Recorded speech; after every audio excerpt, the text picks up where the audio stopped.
摄影棚里的空气像凝固的铅块，沉甸甸地压在每个人胸口。10日中烟的拍摄已经进入第107个日夜，72集的体量，3季连拍的高强度，让整个剧组像一台超负荷运转的机器，零件嘎吱作响，却不敢停下。这一场是旗下被命运击溃的重头戏，要求肖战从站立到踉跄，最终跪地可写那种被世界抛弃的绝望，要像潮水一样从每个毛孔里渗出来。场记板清脆落下，肖战瞬间将自己砸进角色里，他眼眶泛红，喉咙里发出破碎的呜咽，膝盖撞在地面的闷响让近在咫尺的收音师皱了下眉头。那是实打实的力道，没有呼吸，缓冲他剧烈的咳嗽起来，脊背弓成一只濒死的虾，脖梗上青筋暴起，额头沁出的汗珠砸在剧本上晕开墨迹。全场寂静，只有他撕心裂肺的咳声在回荡，那声音里带着一种真实的沙哑和力竭，仿佛要把五脏六腑都咳出来。可监视器后的导演没有喊卡，那双眼睛锐利地贴着屏幕，捕捉着肖战每一个细微的面部抽搐。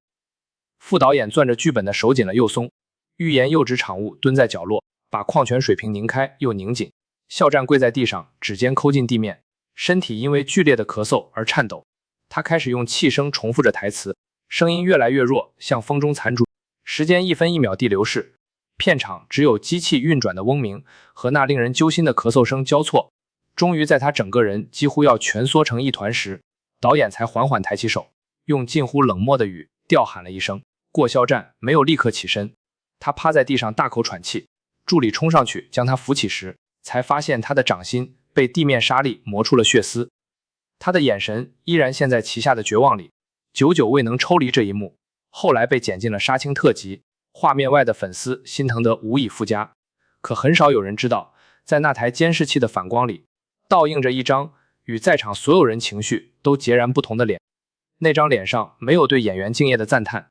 只有一种近乎冷酷的审视，而那个眼神牵扯出一段被尘封了整整10年的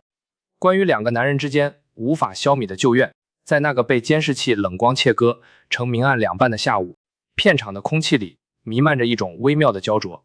肖战被工作人员搀到旁边休息时，他的膝盖已经重了起来。助理蹲在地上用冰袋给他冷敷，他则接过剧本，用还在微微发抖的手在上面继续写画画。那是他为旗下这个角色撰写的专属人物小传的最后一页，关于一个被命运碾碎的人在绝境中如何保持最后一丝体面。在场的人无不动容。灯光师悄悄对旁边的场务说，他合作过这么多顶流，没见过谁能把疼演得这么真。那咳嗽声里的撕裂感不是靠技巧能模仿出来的。可没有人注意到，在监视器后方那片阴影里，总导演盯着回放的画面，眉头拧成一个几乎刻薄的弧度。他反复拉着进度条，盯着肖战跪地那一刻的眼神，低声对身边的执行导演说了一句话，还是太演了。他不懂真正的崩溃是什么。这句话声音不大，却像一颗石子投入平静的湖面，在几个核心主创心里激起涟漪。执行导演愣了一下，张了张嘴想说什么，最终把话咽了回去，只是不安地看了一眼远处正在看剧本的肖战。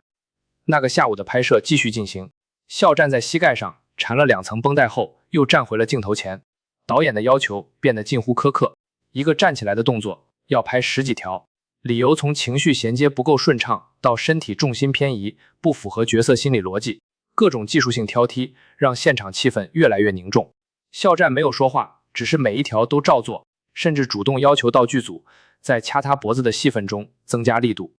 只为呈现那种真实的窒息感。那一长拍完，他扶着墙缓了将近2分钟才恢复过来，脖梗上清晰的指印触目惊心。收工后，战裹着羽绒服独自坐在片场角落的折叠椅上，四周人来人往收拾器材。他像个被遗忘的坐标，他没有立刻离开，而是对着那盏正在被拆卸的巨型灯光发了很久的呆。灯光熄灭的那一瞬间，他脸上那种疲惫才真正流露出来，那是卸下了所有武装后只属于一个极度透支的人的茫然。他其实知道导演今天所有的挑剔都带着一种难以言说的针对性，那种感觉他并不陌生。那是10年前在另一个片场，在他还只是个名不见经传的小透明时，他就领教过这种审视。那时候的他年纪更轻，眼里有光揣着对表演最朴素的热忱，在各个剧组跑龙套，那个人已经是小有名气的副导演。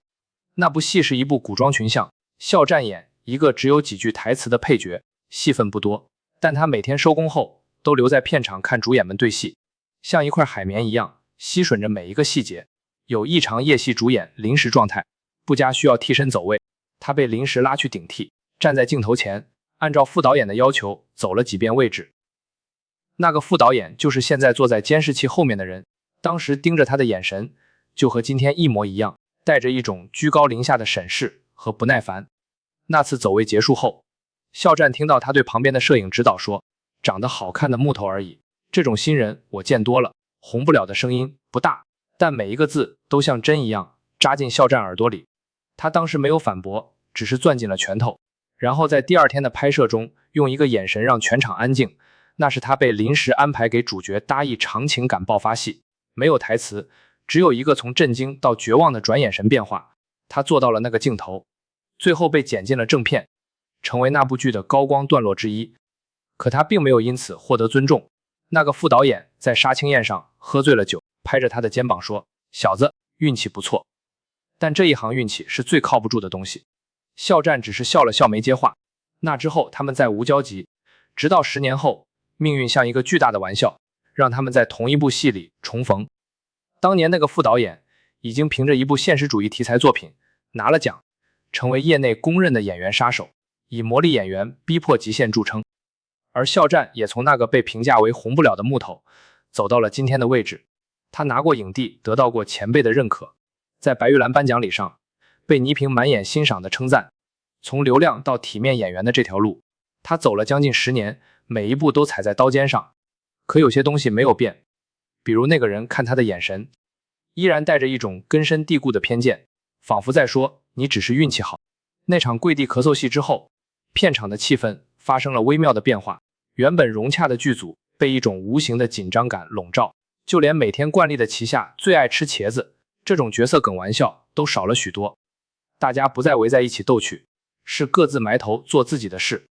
肖战注意到了这种变化，但他没有说什么，只是第二天提前1个小时到了片场，把当天要拍的10几场戏的走位全部自己顺了一遍，在剧本空白处画满了只有他自己能看懂的符号和箭头。中午放饭的时候，他没有去休息室，而是端着1盒饭坐在场景搭建的废墟道具上，一边嚼着冷掉的米饭，一边对着空气练习台词，表情之专注让路过的新人演员都不好意思打招呼。而监视器那头导演把自己关在小黑屋里，反复看成片，屏幕上定格的是肖战咳嗽跪地时那个被放大了数倍的面部特写青筋，汗水充血的眼球痉挛的嘴角，每一个细节都经得起审视。甚至可以说，这个镜头放到任何一部电影里都是教科书级别的表演。可导演还是不满意，他抽了半包烟之后对编剧说，感觉不对，他演的是旗下的崩溃，但他自己不崩溃。编剧放下手里的剧本，沉默了很久，然后用一种平静的语气说，你是不是对他太苛刻了？导演没有回答。当天下午有一场旗下被昔日同门羞辱的戏，要求肖战从隐忍到爆发，最后在转身时藏起眼泪。拍摄前肖战独自在角落里站了很久，没有看剧本，只是把脸埋在长心里深呼吸。灯光就位后，他走向镜头，整个人像变了一个开关。那种被剥夺了所有尊严后的屈辱感，从他微微发颤的肩膀到攥紧又松开的拳头，再到最终转身时那个在阴影中一闪而过的含泪却倔强的眼神，全部精准到为全场安静。执行导演捂住了嘴，就连最挑剔的摄影指导都忍不住点了点头。监视器后面导演的表情终于出现了一丝松动，他沉默了很久。就在所有人都以为他会喊过的时候，他却拿起对讲机说了一句，再来一条肖战，我要你把眼泪咽回去，像吞刀子一样。这句话通过片场的扩音器传出来，在场的人都觉得过分了，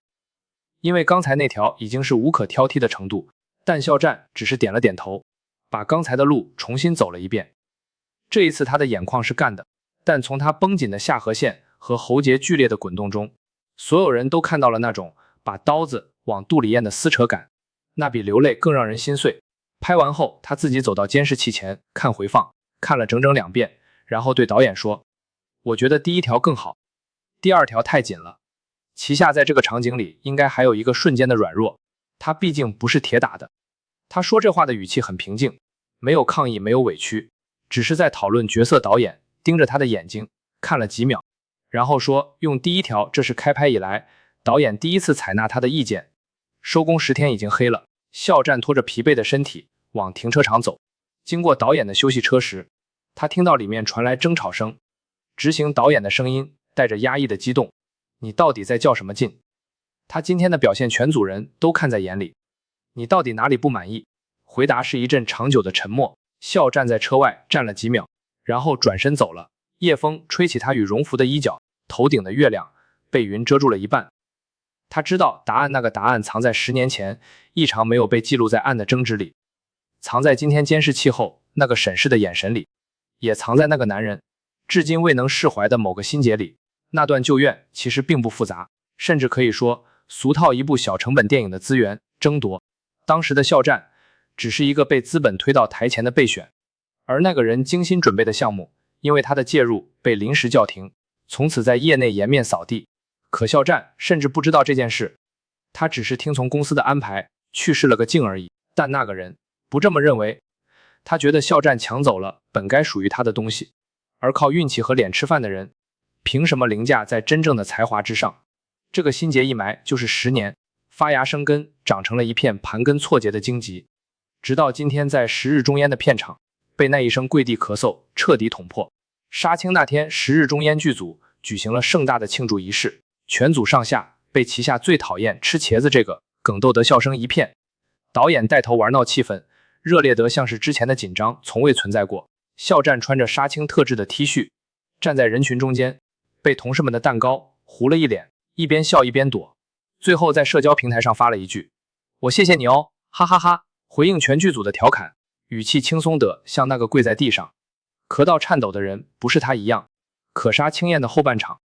当大家开始拼酒划拳的时候，他独自走到了露台上，手里端着一杯没怎么喝的果汁，靠在栏杆上，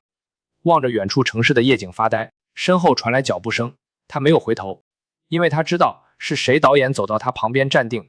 两个男人之间隔着一臂的距离，谁都没有先开口。夜风吹过来，把宴会厅里嘈杂的笑闹声吹得忽远忽近。最终是导演先打破了沉默。你恨我吗？肖战转过头看了他一眼，月光把他脸上的疲惫照得无处遁形，但他笑了一下，那个笑容很淡，没有怨恨，也没有释然，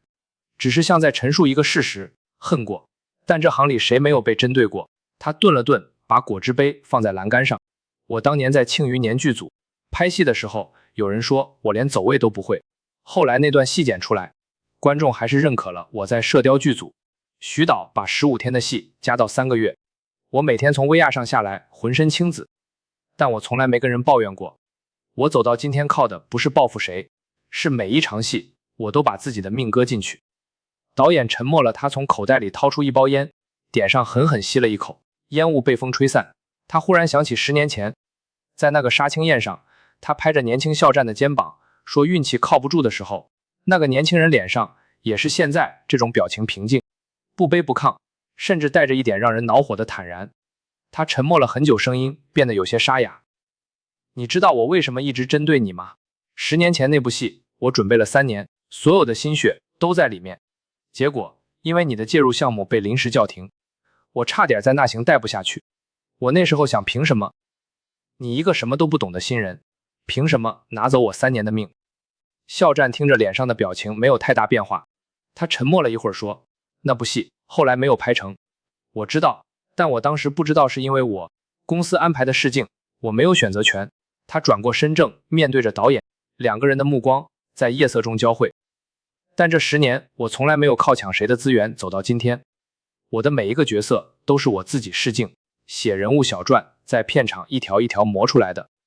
你知道我为了十日中烟的旗下写了多少字的角色分析吗？37000字。我从他的童年，他的初恋，他第一次撒谎，写到他的死亡，我把他的骨头都拆开重组了一遍。他说到这里，语气依然平稳，但眼眶微微泛红。你可以不喜欢我这个人，但你不能否认我对戏的敬畏。导演夹着烟的手顿住了，烟灰落在他昂贵的皮鞋上，他都没有察觉。他望着面前这个比他年轻了将近10岁，却在这10年里以惊人的速度成长到让他不得不仰视的演员。胸口那团憋了10年的浊气，忽然像被什么戳破了一样，开始松动。他想骂一句你少在这煽情，可话到嘴边却变成了那条跪地咳嗽的戏。我用了第一条，你猜对了。那个瞬间的软弱是对的。肖战愣了一下，然后笑了。这次的笑容里终于有了一丝真正的温度。我知道2个男人在露台上站了很久，直到宴会厅里有人喊他们回去切最后一块杀青蛋糕。导演把烟头摁灭在栏杆上，转身要走的时候，肖战在背后说了一句有空去喝一杯吧，我请客。导演脚步一顿，没有回头，只是抬手摆了摆，但那个动作里没有了攻击性，更像是一种笨拙的和解。走回灯火通明的大厅时，肖战被人群包围，脸上的笑容重新变得明亮温暖。他接过了大家递来的蛋糕，和大家合影，配合着每一个搞怪的要求。而那个导演站在人群外围，看着他，忽然对身边的执行导演说了一句：那小子确实把旗下演活了。执行导演诧异地看了他一眼，嘴角翘了起来。有时候人和人之间就是这样，不需要道歉，不需要抱头痛哭，甚至不需要把话说透，只需要在某个夜晚，2个人都承认对方那10年的路都不容易。影视圈的恩怨从来不会真正消失，他们只是在聚光灯照不到的地方被暂时掩埋。可那些在镜头前用命换来的瞬间，比如那一声无人喊停的跪地咳嗽，会替所有人记住。演员和导演之间最深的和解，从来不是把旧账一笔勾销，而是共同承认他们都为同一个角色流尽了最后一滴汗。那些曾经只能藏在监视器反光里的审视与偏见，最终会被成片里一个眼神的真诚打败。因为观众的眼睛是雪亮的，他们不需要知道镜头背后有多少恩怨纠葛，他们只需要看到那个跪在地上咳嗽的人是不是真的把心掏出来给了旗下。肖战给出来了，所以那一幕会留下那些10年的旧怨，就让他留在杀青宴那晚被风吹散的烟雾里吧。毕竟真正的好戏永远是下一场。